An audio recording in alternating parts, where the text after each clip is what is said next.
অযোধ্যার উপকণ্ঠে 25 কিলোমিটার দূরে একটা জায়গা দিয়েছে। অতএব অমিত শাহের ওই যে প্রচারগুলো হচ্ছে ভোটের প্রচার, এগুলো হচ্ছে একটা সাম্প্রদায়িক প্রচার করে হিন্দু ভোটটাকে ক্যাপচার করা, এছাড়া কিছু নয়। ওর প্রচারটা ঠুনকো প্রচার, ও প্রচারে কিছু লাভ হবে না বা আপনি মসজিদ বন্ধ হবে না। তার পরিপ্রেক্ষিতে তো আবার হুমায়ুন কবির পাল্টা হুঙ্কার দিয়েছে, এবং তার মানে কি হুমায়ুন কবিরও মুসলিম ভোট দেখে হ্যাঁ, মুসলিম ভোটটাকে প্রলুব্ধ করছে যে আমি দিতে পারি, আমি এটা দিতে পারি।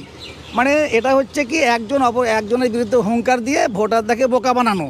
আমি আমার একটা কথা বলছি, আমাদের গত 22 তারিখে আপনারা জানেন যে এসআইয়ের বিরুদ্ধে কিছু সংগঠন, সামাজিক সংগঠন আপনার ডেকেছিল, স্বেচ্ছায় ধর্মঘট ডেকেছিল।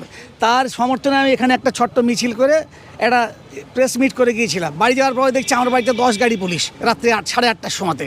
তো আমরা একটা মানে 90 লক্ষ মানুষের ভোটাধিকার নাই, তার পক্ষে একটা কথা বললে আমাদের বাড়ি পুলিশ চলে গেল।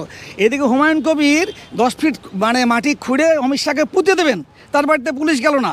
এসব হচ্ছে গট-আপ, এটা আমরা বুঝি। অতএব এটা নতুন করে বলার কিছু রাখে না, বাংলার মানুষরাও বুঝে। হয়তো পাগল ছাগল কিছু লোকে বুঝে না, বাংলার মানুষ সেটা বুঝে। আমরা সেটা বুঝেছি কার সাথে কার গট-আপ আছে। কেউ বলছে যে আমি এসপি অফিসের একটা করে ইট খুলে নিয়ে চলে যাবো, ওর বাবার এসপি অফিস। অতএব এইসব কথাগুলো হচ্ছে একটা টোটকা, এবং এটাকে লাগামহীন ঘোড়া কিছু ছেড়ে দেওয়া হয়, আর সময়ে সেই ঘোড়াকে লাগাম পরানো হয়। এখন লাগামহীন ঘোড়া একটা ছাড়া আছে, দুদিন পরে তার লাগাম ধরে কষছে টানা হবে, তখন সে যেখানকার মাল সেখানে ঠিক চলে যাবে। আপনার পরিচয়? আমার নাম, আমি হচ্ছি ইন্ডিয়ান ইউনিয়ন মুসলিম লীগের পশ্চিমবঙ্গের রাজ্য সভাপতি। নাম? আমার নাম মোহাম্মদ আবুল হোসেন মোল্লা।